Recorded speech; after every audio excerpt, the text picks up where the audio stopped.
I had made a decision at 11 that I was going to be a professional footballer. So I've got an older brother that's 3 years older than me. So I used to always play his age group. He was always my benchmark. I think I unachieved for what I believe my ability was. But I do believe God's path is the right path. Today's guest is a true legend of the game, not just for his power on the pitch, but for the impact he's made beyond it. Known worldwide as the strongest footballer in the world, played for 14 clubs, scored over 200 goals, and made 700 plus appearances, becoming a fan favourite everywhere he went. Most famously, he helped Wycombe Wanderers earn historic promotion to the Championship in 2020. Off the field, he's a best-selling author, motivational speaker, and founder of Beast Mode On, a mindset and brand Mr. Beast Mode himself, Adebayo Akinfenwa. If you stop worrying about proving others wrong and concentrate on proving yourself right, there's nothing that you can't accomplish.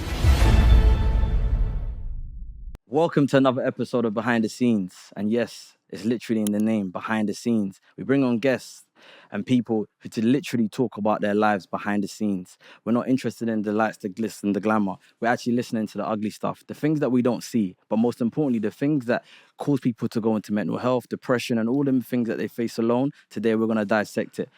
I'm so honored to have one, big bro, Akinfenwa. Yes, my bro. How are you, my guy? All the time. Blessings. God timing is always right timing. So I'm here, man. Come on, let's chit chat. Let's chop it up. Yeah, man. We get into it straight. So behind the scenes, it says it where it is. Yeah, it's easy for me to sit here on this show and talk about all your great accolades because there's so many. But we want to know about you behind the scenes, the sleepless nights, the times that you wanted to give up, the sacrifices you made for your family, the things that really, you know, them dark moments that you had to probably go on your knees and pray to God and say, yo, what's really going on? Yeah. That's this show. So we're going to dive into that. Cool. But like everyone, I always dive in. Who's Akinfenwa? From old school. You know?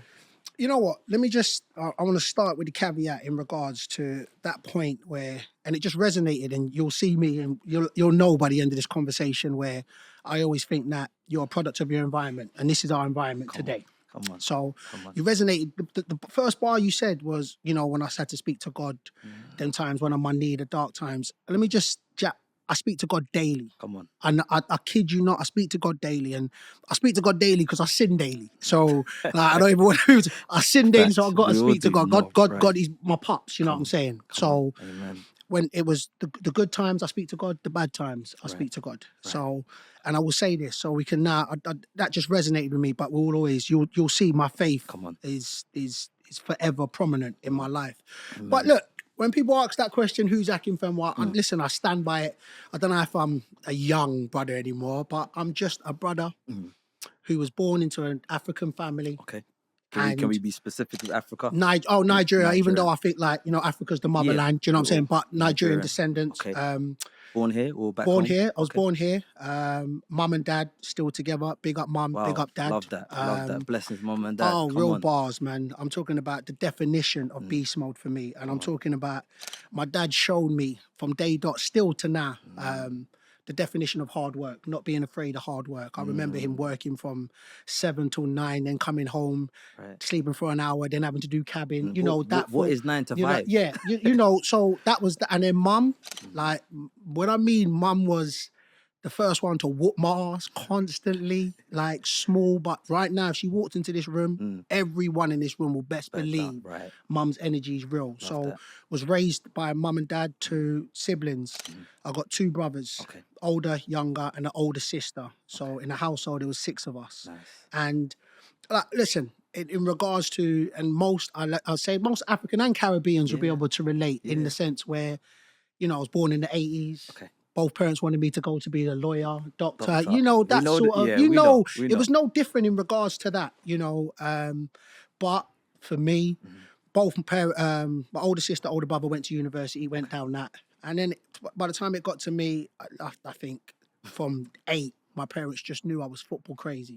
I was football mad. And we sit down now and we chop it up because my parents were very much zero tolerance. You know, it was African. My way. This is what I see it. This is what I want for you to be success. And I actually asked the question to them. I was like, Mum, Dad, you kind of let me do me sort of thing, you know? And you know, the maddest thing, it got to that point where there was something in your eyes, and you don't really.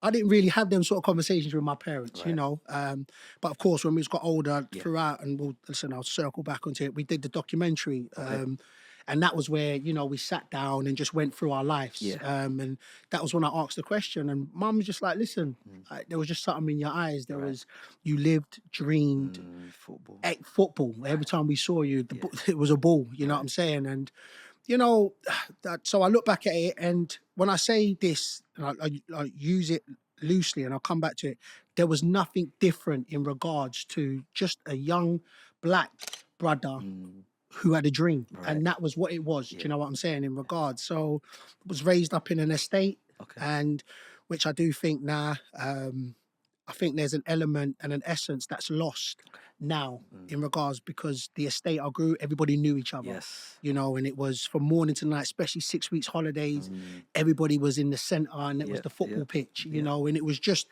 a community within a community, you know what I'm saying, which I do think there's an essence. It's just the maddest thing is today, I was teaching my son how to run, and it's weird to say run, we was playing football, and it was like, look, you need to be light on your toes, you need to stand and, like the technique, you know, of just running. technique of running. So he's asked me, "Oh, Dad, look, can you get quicker by the technique of running?" I was like, 100%, you know, you be on your toes. And he went to me, so he's like, "Oh, Dad, what, did you have a sprint coach?" I was like, "Sprint coach?" When we was young, we raced for fun. Like it was just run out. So there was no technical terms to go out and play.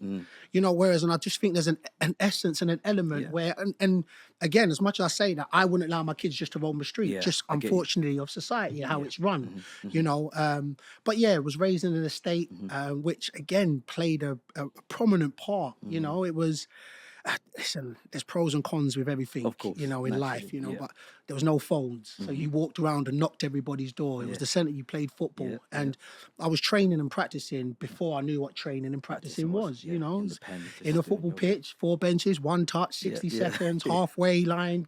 You know, literally, it was those sort of elements, which, and I think that there's a real essence of innocence which is gone, which is you're just, you know, run-outs. You know, you have to climb, and everything is there is training, you know what I'm saying? Certain men were fast because they got chased by dogs. Cuz, come on, knock down Ginger and that. There was always that one person there. If you got caught, it was a wrap, you know what I'm saying? So you knock and you run for, that's how quick I was. Certain man would say I was like, a bit like a pussy in that, but I wasn't. I didn't want to get caught, because if I got caught, my parents would whoop my arse, you know? Right. But yeah, listen, the Akinfenwa was just a brother, a young black brother, born into an African household, which for me, love was the foundation, and it was just, and that's what it was. And I know, I look at it, and there's elements in my life, but my starting point of my blessings was who I was born to. It was the starting of my blessings. There's no two ways about it. I don't mix my words. Everything I was accomplished, I think that you have to stand on your own 10 toes as an individual, but I don't think there's anything you do by yourself. And I was lucky enough, and my blessings start of who I was born into. You know, they say you don't choose your family, but if I could, I would have chose exactly same. Straight back there. My days. I stand 10 toes on it. I'm blessed. So strip everything away. And I say this to individuals, look, you can strip everything away, but I know where I'm at, what I've got, and what I've had my whole life.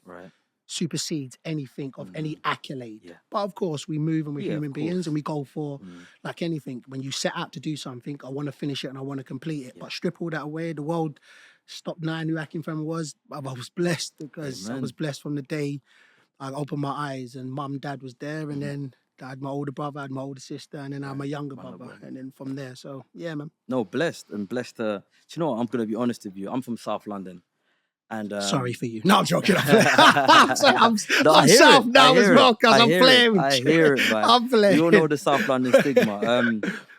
I had a friend who was had 2 parents. I had 2, and when I say to you, they were a minority. Like it was scary. Like now I look back as an adult, statistically, when your friends tell you that their parents are still together, you're like, yo, mad. Do you understand? So I'm humbled to be in the presence of you, and you're telling me, and you're so unapologetic about it. You're actually proud, like, yeah, my mum and dad was together, Nigerian, whatever, you know. And I can see it. I dealt with your family member to get, you know, when we was connected, and I can see the connection between you, him, and without you telling me, that you had, the parents you had, I kind of got that vibe. Yeah. Your wiring, both of, I was fortunate enough to deal with your other sibling.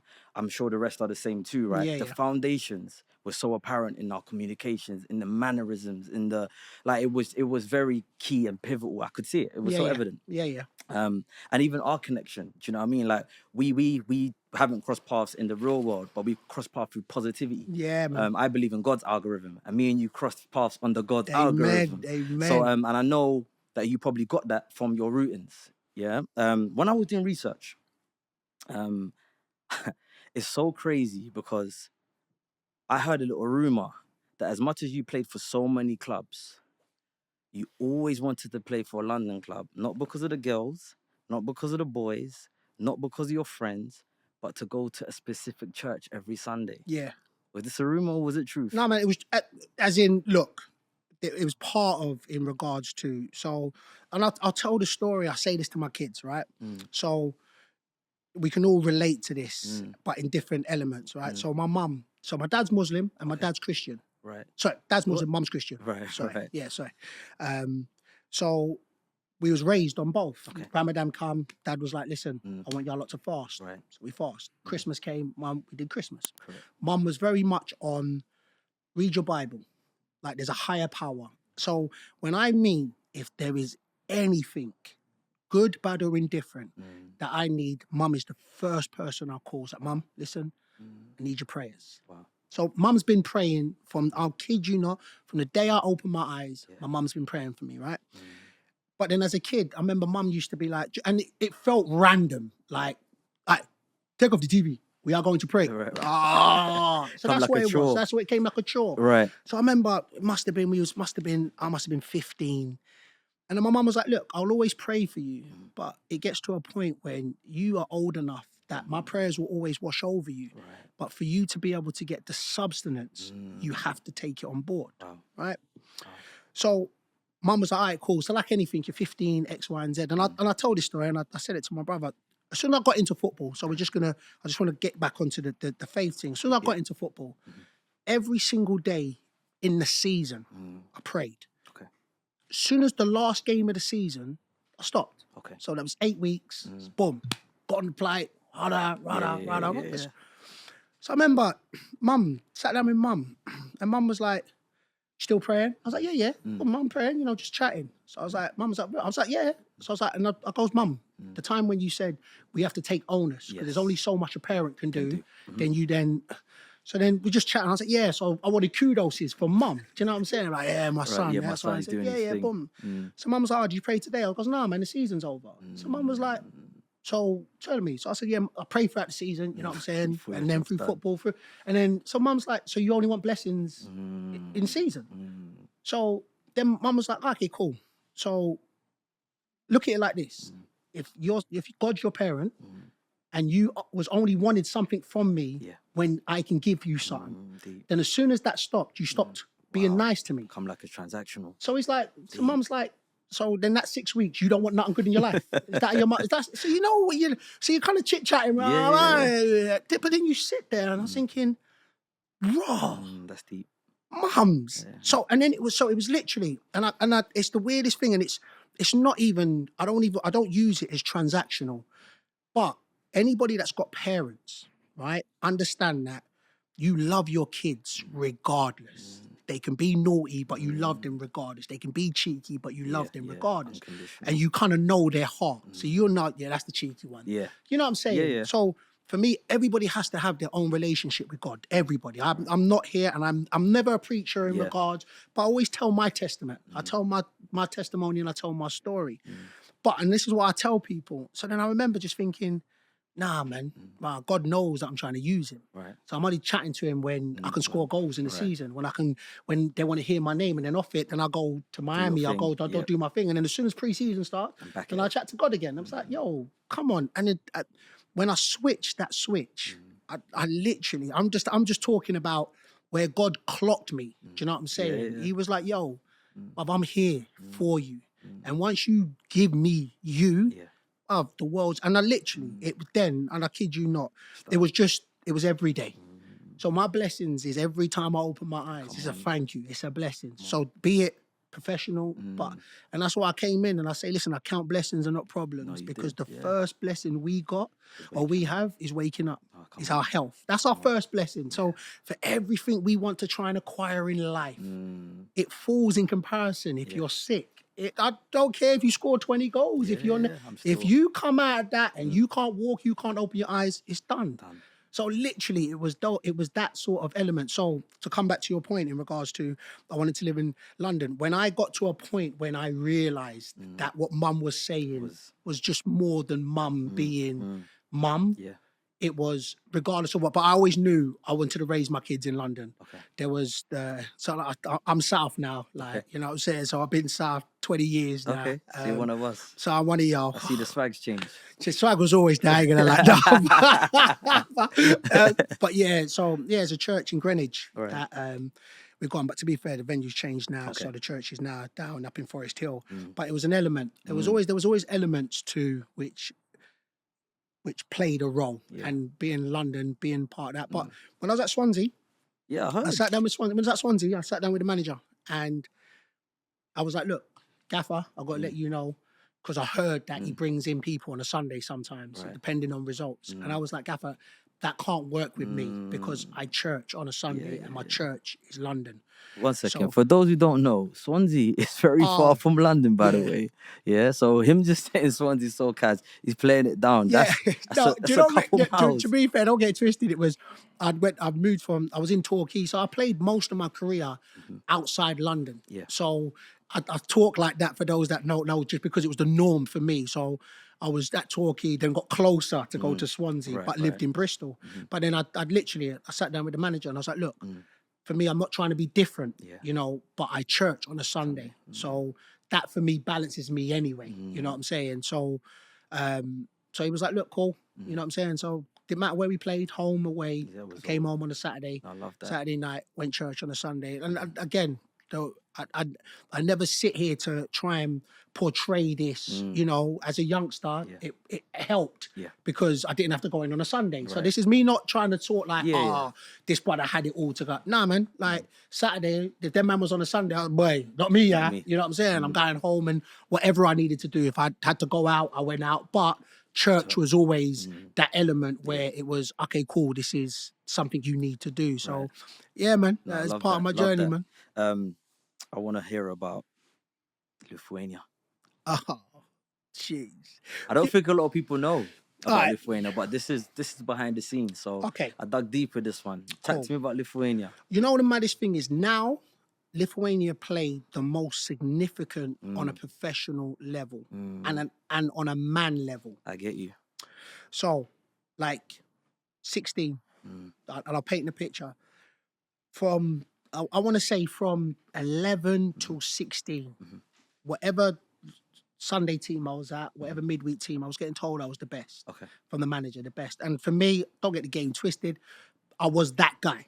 So I won't even front. I was that guy in that. But I did. It was, managers were like, yeah, man, you got something.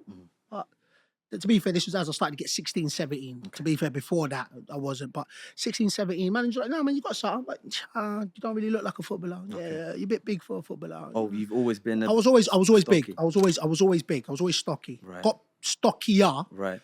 But I do look back at them times where it was just like you had to really fit a mold. Yeah. Do you know what I'm saying? Yeah. So I was like, all right, cool.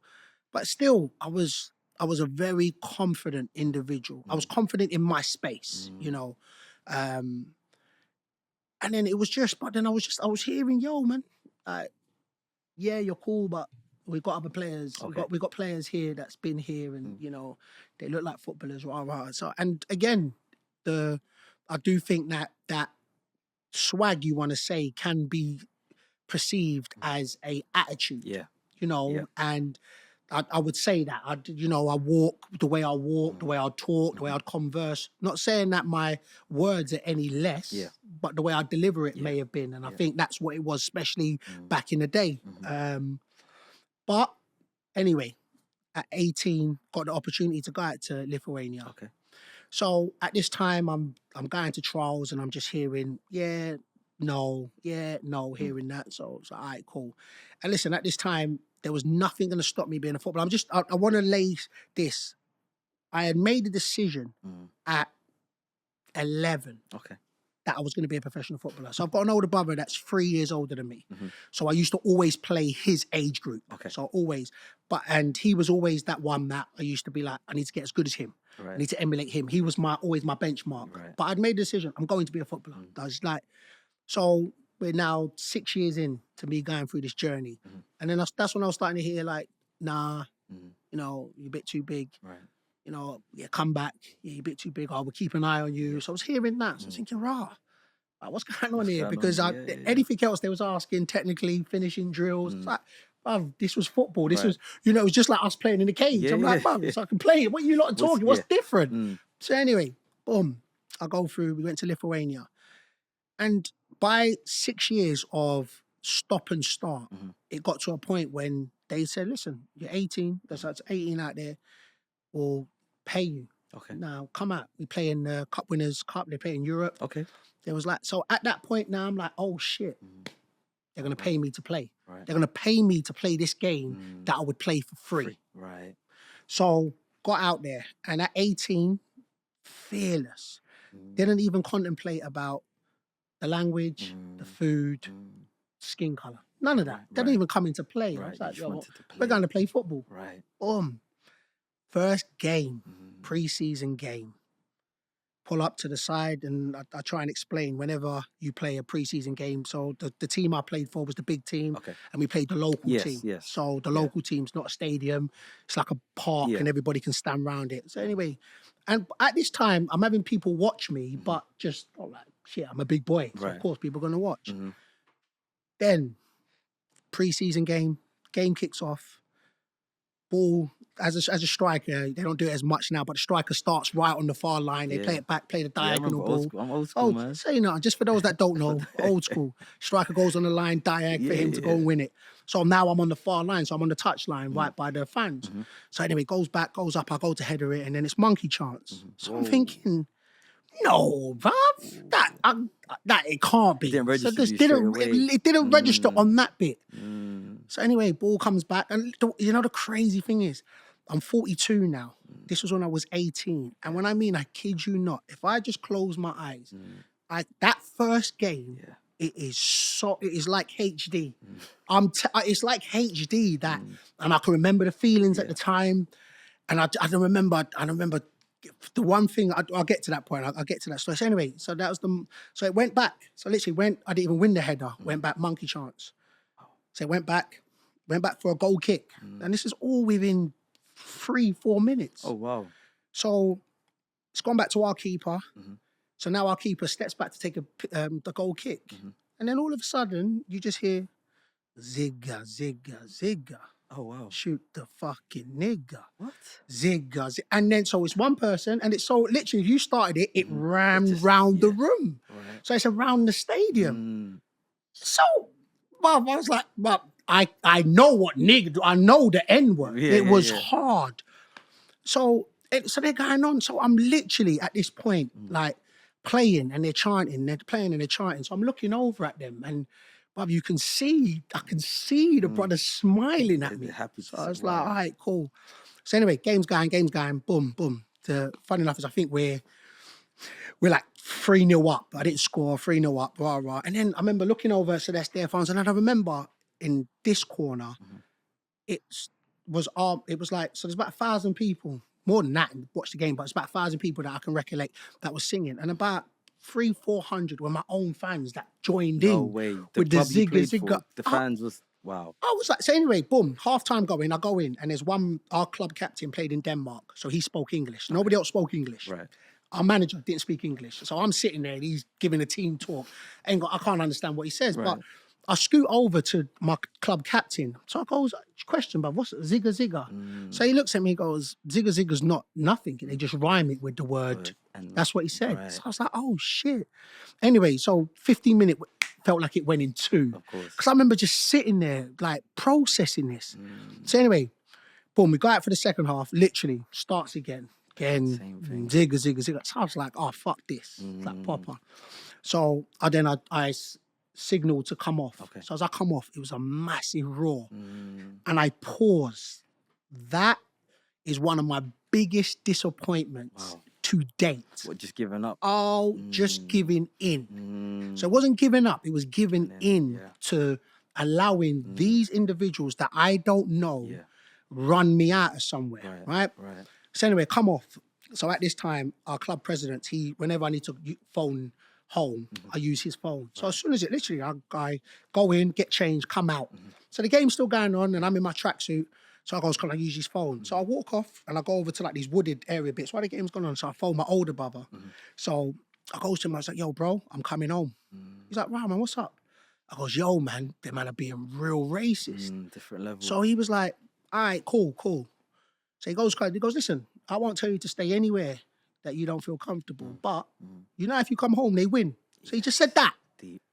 And I kid you not, if my brother was here, he knows me. I was like, yeah, they won. Fuck it. I'll tell you that now.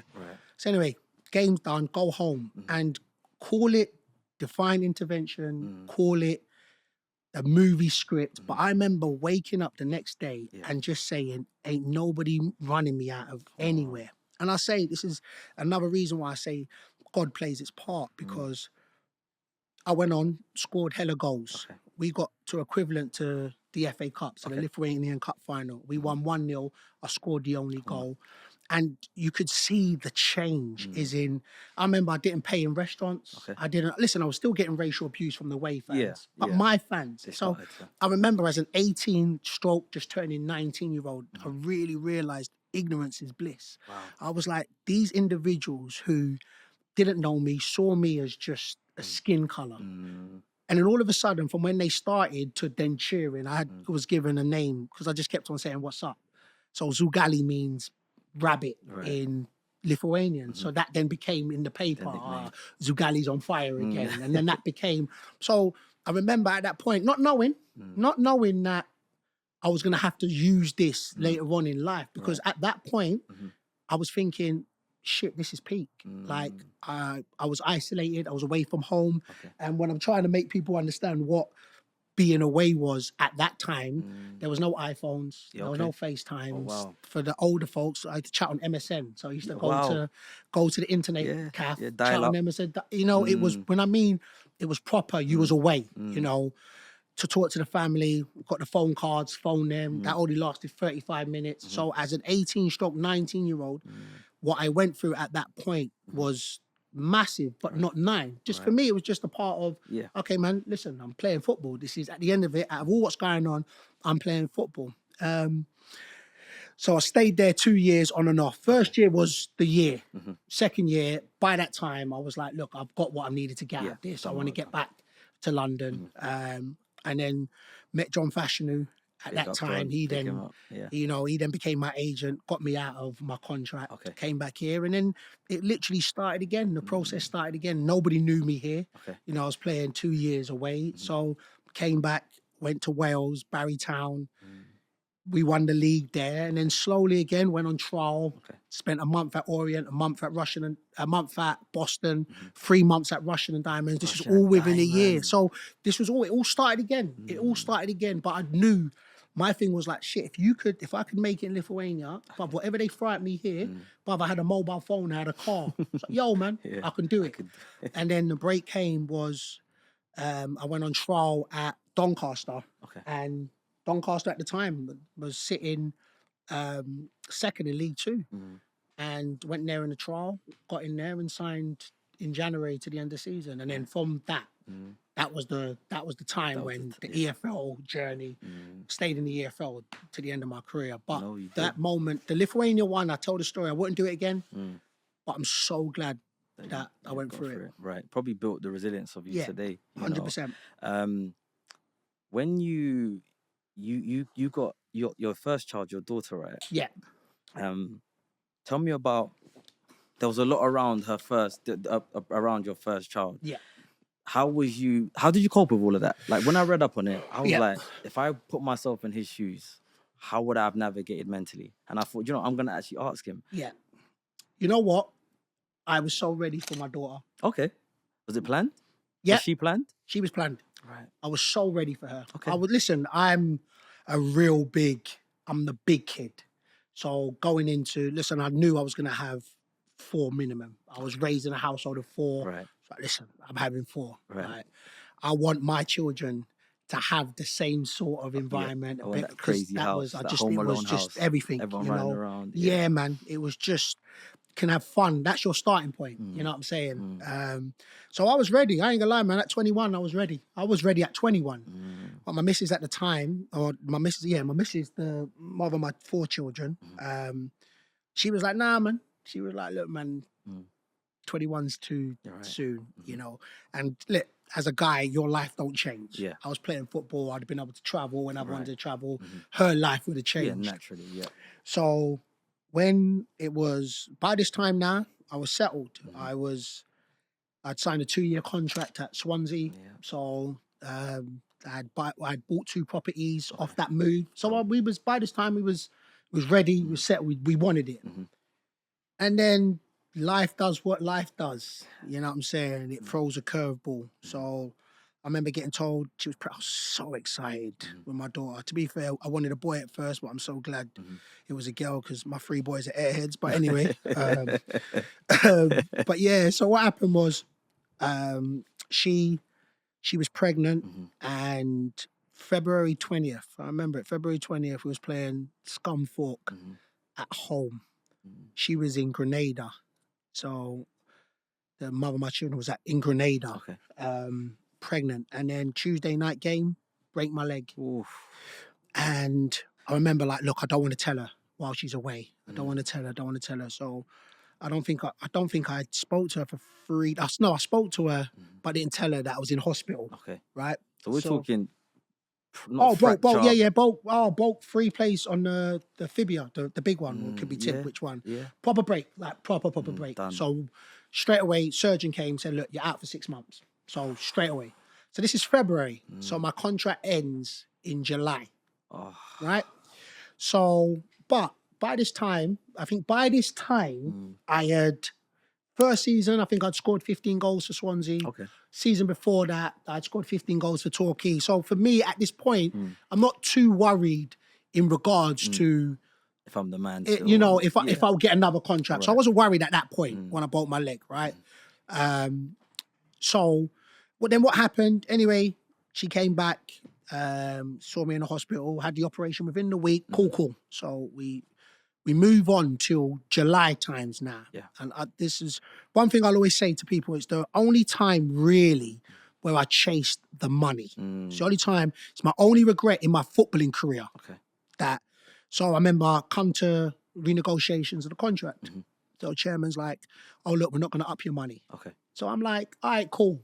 That's fine. But when I come back fit, I want like a 25% increase because I broke my leg playing for you. Yeah. You know, I'd scored goals the season before. You know, that's how I was talking, negotiating. And he was like, no, like the manager come in and said, look, I want you here. So he sat me down and said, I want you here. Right. I want to give you the same money you're on for another year. I'm hearing it now and I can't believe what I was trying to do at the time. Tell me. No. Like, nah, so I can't, I listened to it back. I remember I've done this a few times, like, and I was like, so you was injured and I broke it in February. I was set to come back in September, October times, including preseason games, you know what I'm saying? Yeah. So friendly games. So that's like a good 8-9 months. So, and plus, it was my first big injury and you don't know how you're going to come back. Once you've got a year contract, it gives you kind of peace of mind to stupidly. I was offered a contract from another club who doubled my money. Okay. Right? But I hadn't done a medical or anything. They just come in and say, look, we want you. This amount of money. This is my money. Boom, boom, boom. So now I'm kind of like, so now my back's up and my ego's going like, yo, chairman, man, like, you know what I do for y'all and that. And I broke it playing for you guys. Yeah. It was like, look, man, like, same wage. This is the same wage, man. You'll get it for a year, prove yourself, and then boom, boom. I was like, nah, I bun that, man. So I goes, I remember doing the interview, I've got the paper, I said, it looks like I'm going to have to leave because I put that, that's what I said, I looked like I had to leave. So anyway, I turned down the contract, go to have a talk with the new club. Right, and so it was the chairman that was facilitating the deal at the new club, but I knew the manager. So I sat there with the manager. So by this time now, so it's July time. Season's about to start pre-season's about to start. Okay. So it's beginning of July. So I sit down with the manager. So the manager's like, oh, so, you know, I want you here. You got to do a medical when you're looking to be back. So I goes, well, I mean, they knew about my leg. I goes, yeah, you know what? Maybe September, October time. Yeah. He said, what? He said, nah, man. I thought it was a 6 months. I thought you'd be back in August. He said, right. He's thinking you're back in like, pre-season. hold on. I could be fired by the time you get back. That was his bar to me. Yeah. He was like, nah, man, I could be fired by the time. Nah, man, I need to go get a striker that can hit the ground running. No. Yeah. So I remember him saying that casually. At this point, had you said no? I told them no Oh, time ago. I man. said, yeah, man, good, I'm gone. Like, this how it was. I was moving. I was like, I'm gone, man. No, try, man. I'm doubling my money, cuz. You stay over there. Yeah. Literally. The ego high. So I remember, but when he said that, so you know, it actually really didn't dawn on me that I said no, and now they've said no. So I'm like, I'm clubless. Bob, I'm clubless. And I've just had a baby. And I've just, my daughter was born in August. So by this time the season had to start, so she was about to drop. So, cool. Again, by this time, I've still got a little bit of weight. My name's still got a little bit of weight in League One, League Two. So it's out there. Akinfenwa was no contract. Boom. So then I get another club come. And they're like, cool, come down for a medical. All of these clubs know that I'm injured, but I got to do a medical. Did the medical at the second club. They was like, don't know when you're going to be back. So it's all July times now. So again, July, August, September. I haven't played since February. Right.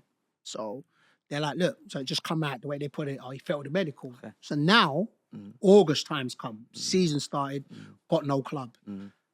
That, and I still say to date, it was my most, as a man, it was my scariest time for me.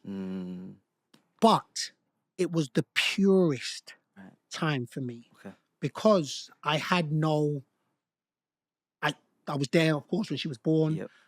I was with her every day. Right. So with them then, I was doing my rehab at home. So I wasn't anywhere. So that first 4 months, it's the weirdest thing. It literally was the most fearful, but it was the most purest because it was just me and my daughter. It was me. It was something new.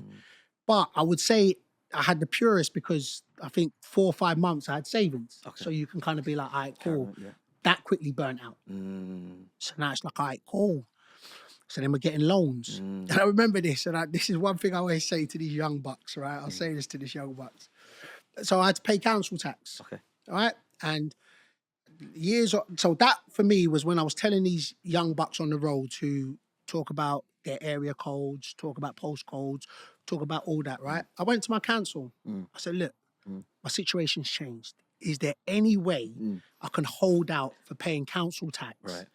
Because that man sent me back and said, nah, man, literally shut me down straight. Yeah. Like, and up and for that whole time I've been working, paying council tax. Yeah. I remember dawned on me thinking, oh shit, when my back was against the wall like that and I reached out for some help, and I'm not saying it may have changed now, this is what I said to people because it resonated with me. Right. When I needed help, if you're resonating, you're shouting out where you're living out here, go ask them for a property.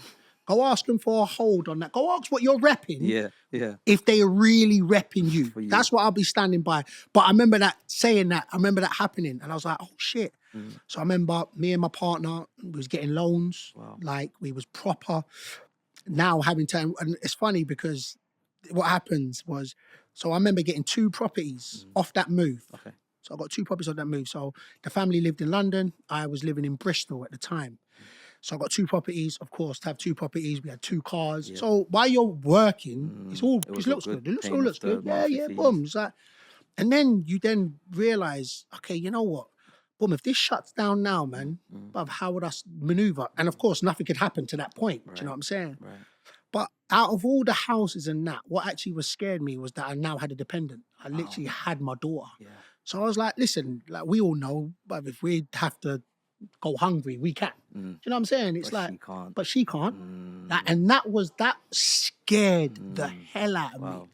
So I remember I asked my partner, so I was like, wasn't you worried? Like, weren't you worried? And I remember she said something, and she goes, you know, the maddest thing is, of course I acknowledged it, but I always knew that you would never allow us to go without. You know what I'm saying? And I'm not talking about the luxuries. I'm talking about just the basics. Yeah. So I remember thinking, cool, because I knew that myself. On God, I was like, bruv, I've got to go get this team. Like, no matter, and it's funny because if you watch my career before I broke my leg, I ran different. Okay.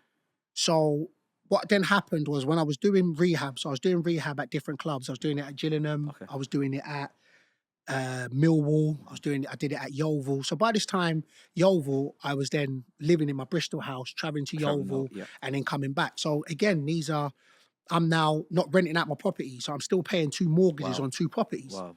So again, these bills are accumulating with nothing coming in. So then what happened was a manager was like, look, as soon as you can play your first friendly, we'll sign you. Okay. Cool. So now it literally, my whole focus is if I have to limp, I'm going to have to just get that point where a manager's going to say, here's a contract. So I remember it was Yeovil. So Yeovil, I went to Yeovil. The manager was like, cool, you get as soon as you. So I literally, funny enough is we played Swansea on the first game. Literally as just a pre-season game. It just was coincident. Literally. And I kid you not, I tell people, 5 minutes was the only way I could run normally. Okay. After 5 minutes, I was in pure pain. I was in pure pain for 45 minutes. Pure pain for 40 minutes. Right. In my head, I'm like, I really don't care. I need to limp through to get this contract to the end of the season. And then once I start getting a paycheck, I'll get myself right. Literally, that was the mindset. So I remember we played on a Wednesday. So as soon as the game finished, I hit the manager, yo, listen, what you saying? He said, all right, look, I'll chat to you on Thursday. All right, cool. Thursday come. So I was like, yo, what we saying? It's like, look, man, I'm going to chat to the chairman. So I'm like, oh, shit. Oh, this is peak now. Friday come, he goes, look, we're going to talk on Monday. So I'm like, all right, cool. That was the longest weekend of your Fun. life. So it's nice. So it's like, all right, cool, man. So, but in my mind, I got through 5 minutes. So now, if I have to go anywhere, I just got to get through 10 minutes. That's my mindset. It doesn't matter what I got to do. I got to sign pen to paper because for me, these bills are still accumulating. But what I would say, I kid you not, on God, I always knew I would get back into the game. That's the one thing that.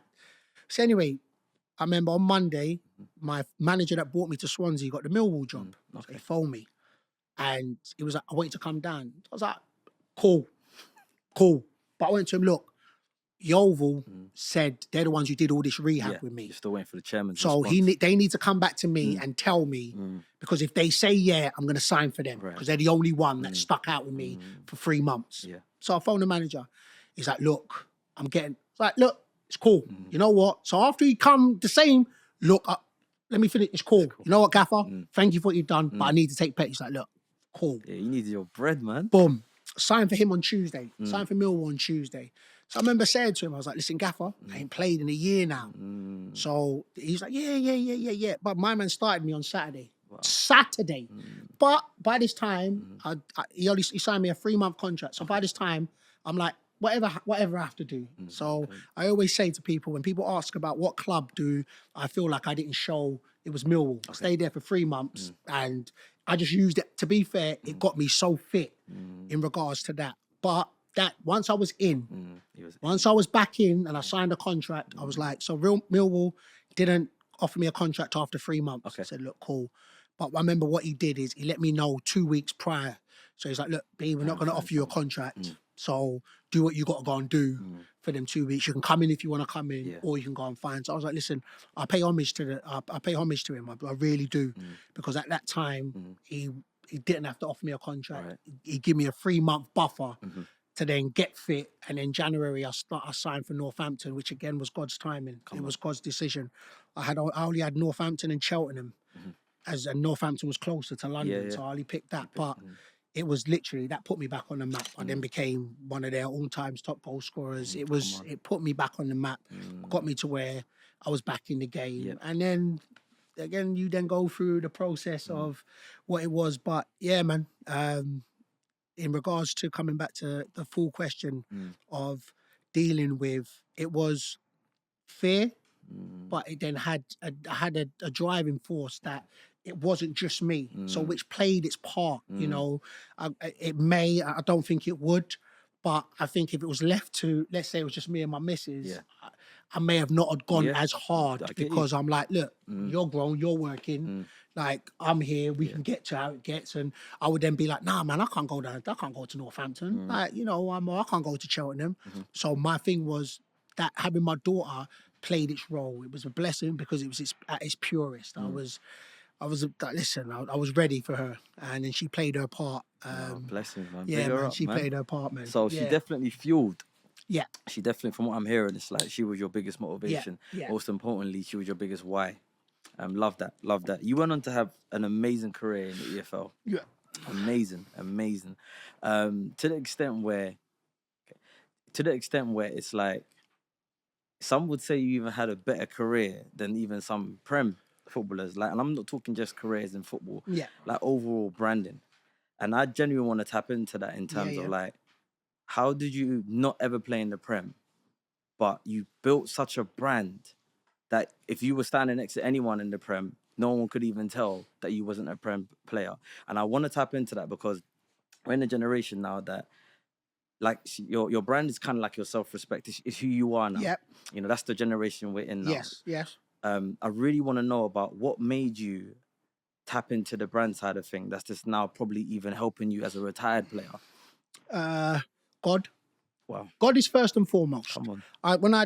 This is not just, know? God is first and foremost. I say this, like, on a professional note, and I chop this up with my guys all the time, I think I unachieved for what I believe my ability was. Okay. That's what I believe, right? But I do believe God's path is the right path. And I say this, if there was I broke my leg, just before I broke my leg, I was supposed to go to a champ team, right?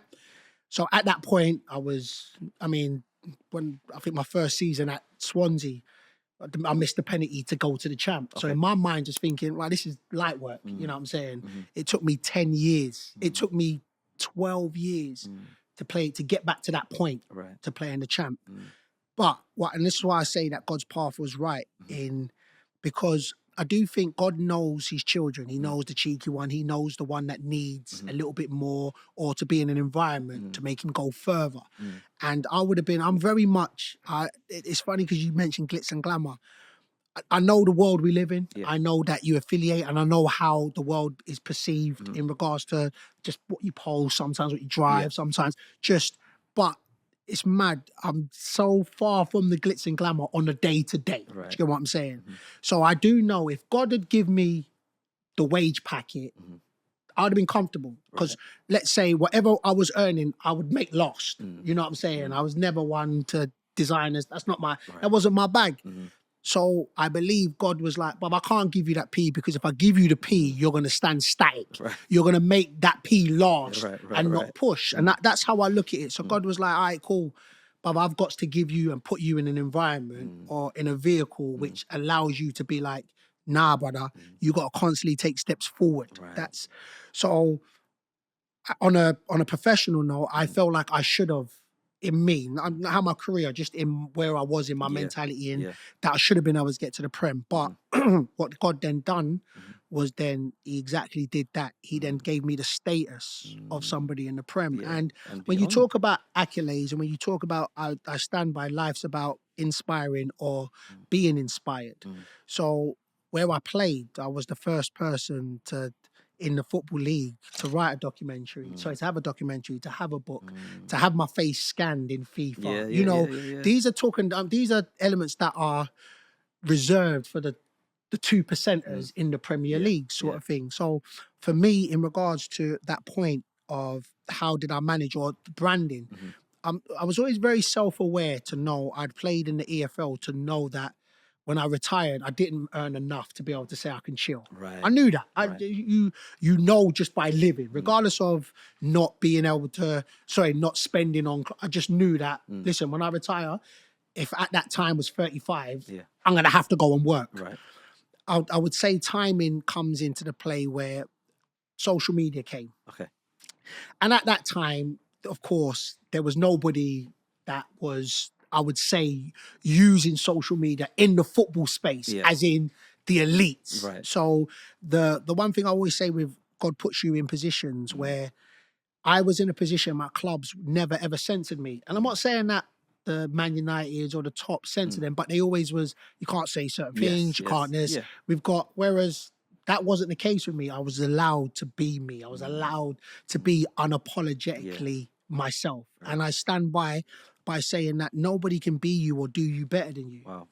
So be the best version of yourself. Wow. So that's what my element was. It was the social media. And again, I was laughing if my brother was here. I had alias accounts across the board. I didn't have a Twitter. I had an alias account on Facebook, I had an alias account on Instagram. Because if you wasn't a real advocate of football, you wouldn't really know about Akinfenwa, because everywhere I played was outside London. Yeah. And social media wasn't the bag in the sense where you can just watch all football.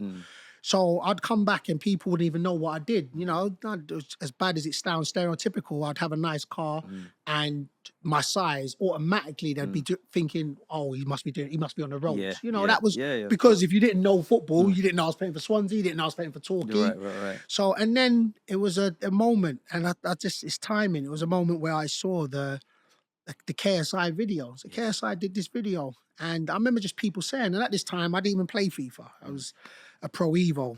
I was a Pro Evo guy back in the day, sort of thing. But was getting this, yo, have you seen this video, man? Like, you know what I'm saying? Like, they're bigging you up. I was, what? Said, stumbled onto it, and literally saw the video. I think at that time it was like 2 million views, which is still massive now, but we're talking about 2010. Yeah. You know, so I was like, wait, hold on.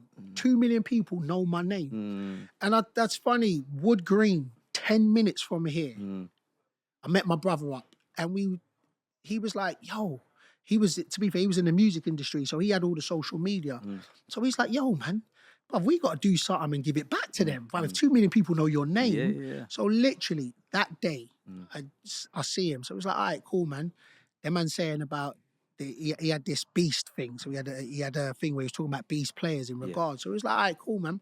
If he's got that, but man, let's do beast mode on. Like literally, man, let's give him that beast mode on. But let's not sell him the whole perception about your size. Because you know what? It's not the size. Because and I remember saying this, so even throughout flipping reports, I remember they used to always drop my size, which I had to come to terms with. I always used to fight the narrative in regards where, oh, he's got a big touch for a big guy. I remember I was like, forget the big guy. I'm big touch, small, little, I've just got a good touch. Right. So they always used to add the caveat of mentioning my size. You know, oh yeah, he's quick when he gets going, or, you know, so it was, and I remember always thinking, but why are they always concentrating on that? And then, of course, as I got older, it was, but why are you worrying about their validation? Why are you worrying about you wanting them to see you the way you see yourself? You are the one common denominator. Everybody else just is a passing view in part of your life, bar your core circle. So I was like, and then afterwards, I was like, it actually doesn't matter what y'all see. It's literally, I use it like, it's like the internet. Bruv, you can't beat the internet. So if you can't beat the internet, bruv, worry about you. So that's how it was. So it was like, all right, cool, man. Let's double down on the ethos rather than the actual name, because no matter what, as soon as you hear beast mode, you're gonna always think about the size because it comes. But what is more powerful? What is bigger than my arms? What is bigger? It's that mentality, it's your mindset.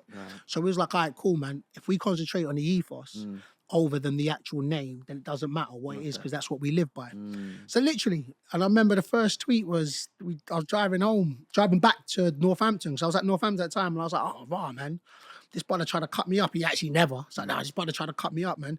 But I'm about to go beast mode on him. And I just hashtagged it. And literally, that was the beginning of, and then listen, I always say that in life, there's timings, there's taking advantage of situations. But that was in the sense of knowing about the brand. And I'll also say with individuals in regards to my brand, trial and error is if you live by a trial and error, you will be so much more successful than living by a fear mentality. So throughout our brand, we've tried and we've had so many errors as we've gone. But at the end of the day, and I always say, it has to be a core.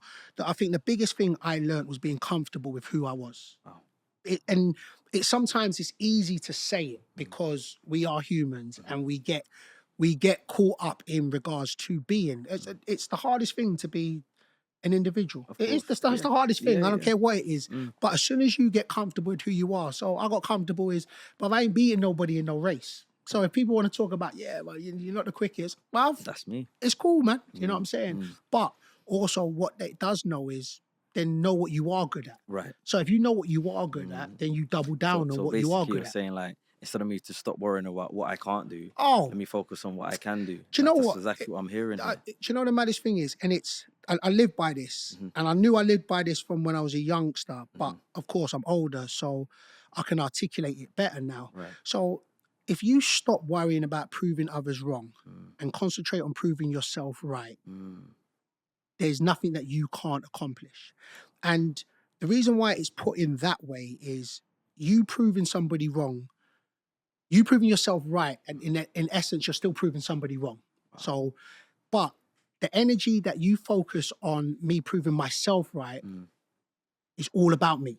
So if I'm concentrating on proving you wrong, I'm then, okay, how do I prove you wrong? Right. So the energy that I'll be saying I'm proving myself right, I'm now focused on proving you wrong. Yeah. So I put it on that. So when you stand by it, listen, I don't do anything to prove others wrong. I don't do, he's slow. I literally will prove myself right because the big picture is the biggest picture. Right. So me proving myself right is me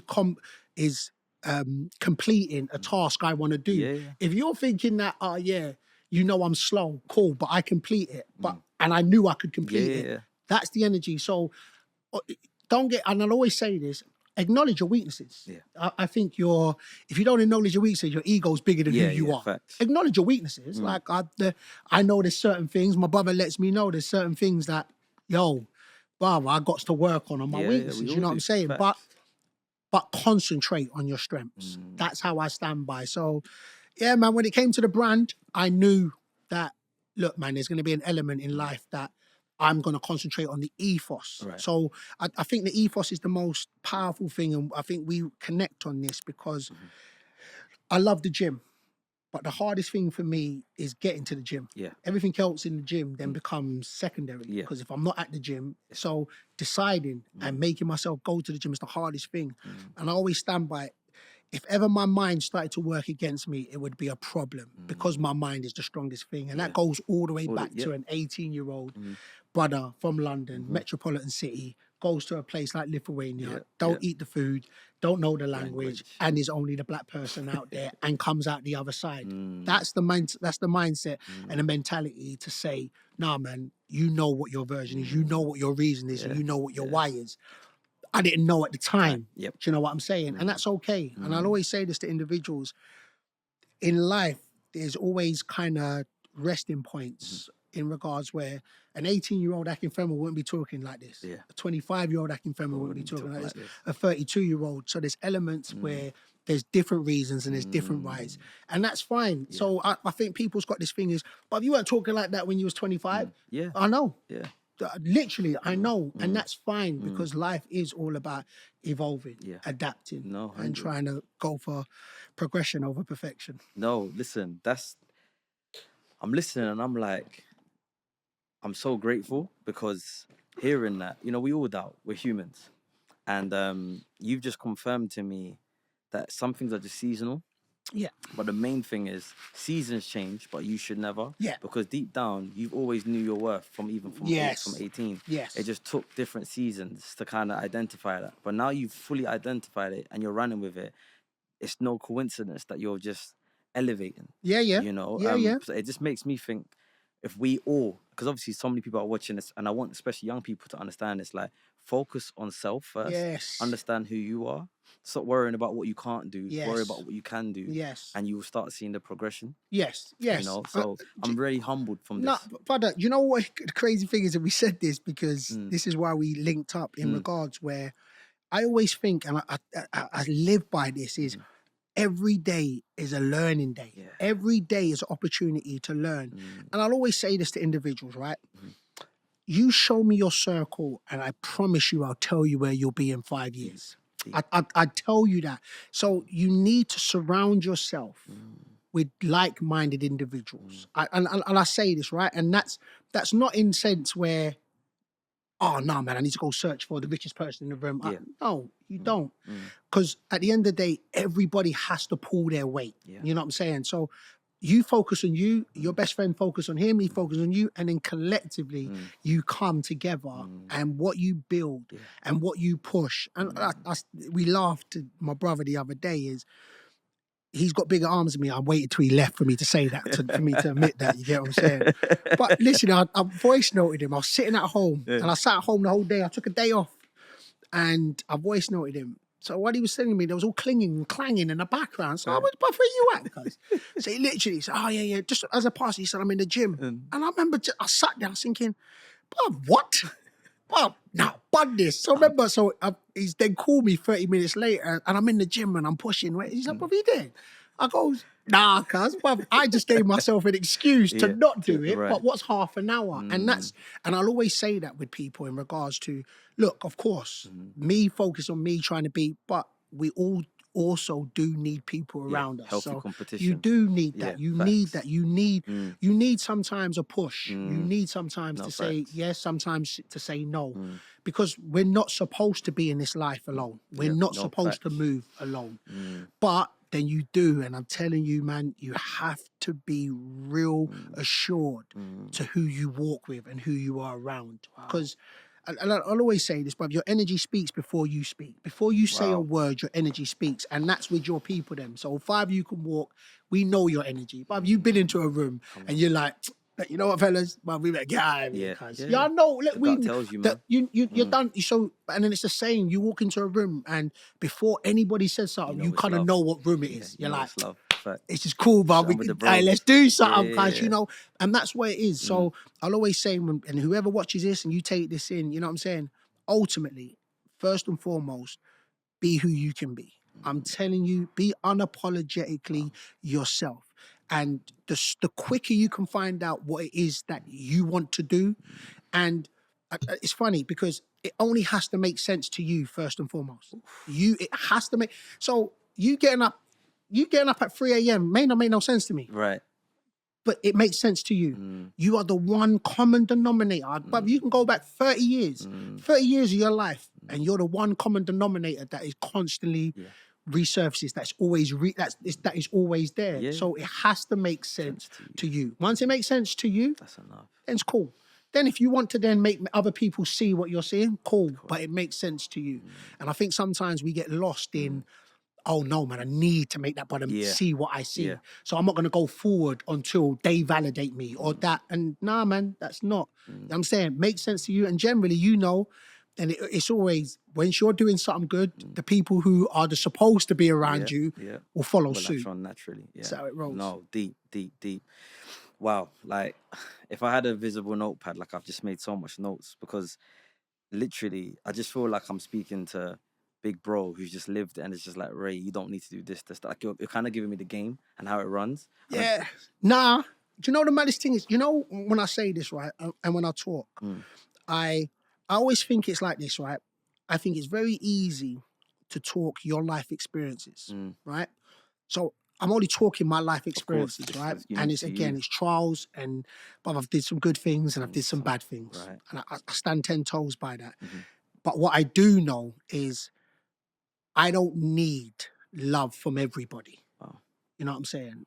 I don't want nobody to hate me, but I don't need love from everybody. So me then not needing love from anybody, it allows me to stay 10 toes in my energy, in my aura in regards to that. Don't get it twisted. Bruv, acknowledgement is cool. Do you know what I'm saying? Those that I need, my family. You know, I need their love. But I think we get so lost with, but we can post something and need validation from people we don't know. So people, and so we touch on this, right? You touched on the mental side. And of course, I went through this. I'm not saying I didn't go through it. When I needed validation, I would go on Twitter after a game and look for the person to say, it's not Akinfenwa's fault we lost. You know what I'm saying? I'm like, but I don't know that, but I don't know that person. Like, so why am I searching for that? And then if I'm not secure in me, I could literally go on We could have drew 0-0, drew 1-1. And what will stand out is the one person that says, I think we're better without Akinfenwa. So that stands out. So I'm like, what? Yeah. Like, so this is what I keep saying. I don't need love from everybody. You've accepted You know, I'm cool with myself, and I can tell you my story. Right. And that's easy for me to tell you my story. And in regards to it, bruv, because we don't know tomorrow isn't promised. Yeah. One thing I am trying to do is literally count blessings and not problems. And my brother said that I'm on the 4th floor, which, of course, I can remember 20, I can remember 15, I can remember. But what I do find as life not being promised is that I try not now put off tomorrow what I can do today. And the reason I say that, right, because there's people in my life that have gone, yeah, boom, I'll see you next week. And next week hasn't come for them. So now that's the thing in regards where it's listen, for people that don't want to say it, we are programmed from what we see. Right. And if for people that don't want to think we are. It doesn't matter. You take in whatever information you take in over a period of time, that's going to shape the way you think. It's just, it is what it is, you know. So I just think sometimes people get triggered by saying, I can't be programmed. We're programmed. We're all programmed. So to the point in regards to, I say, the programming in regards to the point of what now I try and do is what the world puts upon, like spending nothing by working 24 hours a day, trying to pay bills, trying to make mortgage. It's an element because you're a family. Yeah. But what I try is those moments of satisfaction, they're moments of real essence, they're moments of energy in regards to, that's what I hold more than the other elements, but plays a part. We live in a world which we have to pay bills. Yeah, so we live in both worlds. But to the point which I try and tell people is where I'm at now for what I've gone through is what I put higher as in priorities. Yeah. So, but it's a journey. It's a journey. That's it. It's a journey. You know what I'm saying? So what I do try and is the days where the energy ain't as high, I reach out to my brother, I reach out to mumsy, I pray, them days. Yeah. But what I think I do try not to make them bad days last. Right, I get you. A bad day on a day, bruv, cool, not that. Solution, that's it. Next day I'll try and get better, and that for me, they're the process in life. But no, man, listen, man, we blessed. As individuals, man, we blessed, man. Amen. So by the grace of God, we blessed. To wrap it up, I want to know, and they want to know, what we got in store in the future if God wills. Like, you know what? What's life looking like in the future? You know what? For me, 2025 is shaping up to be intriguing, and that you know when people ask, because I was blessed enough to be able to do the thing I wanted to do for 21 years. What is allowed me to do is try so many different things. So like, I don't know if I can actually say it, but this year anyway, we've got reality stuff coming out. We've got a media production company which is coming out. We've got an esports event which is coming out. So and this is what I've come back to saying, trial and error. I think you want to get into a position in life where you're not scared to try stuff. Yeah.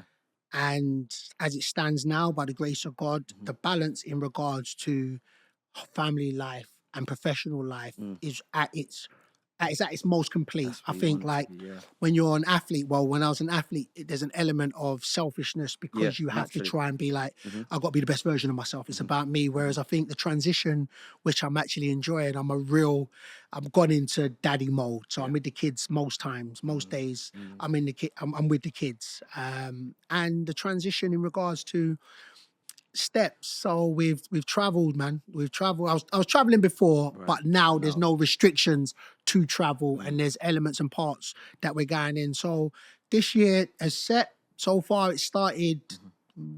It started well. So, and I always stand by saying, listen, what God's got for in store for me is, you know, what I stand by. So, the blessings that He's perceived upon me, may that continue. Amen to that. Blessings, man. All right. Wow. I just want to say, what a mind-blowing episode. Gems for days. I'm actually going to take these gems down myself, because it's been inspirational, honestly, word for word.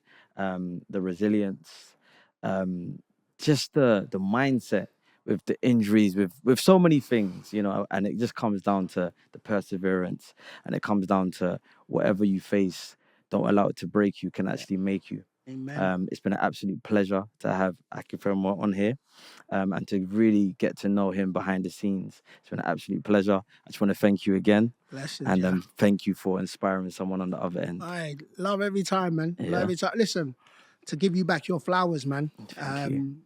It's proper, and you started off by saying, listen, you go on God's algorithm, which I think's dope. I just think it's dope, and that's what it is. And but I ain't gonna lie, man, I've stolen a couple of your quotes anyway. Don't even front it.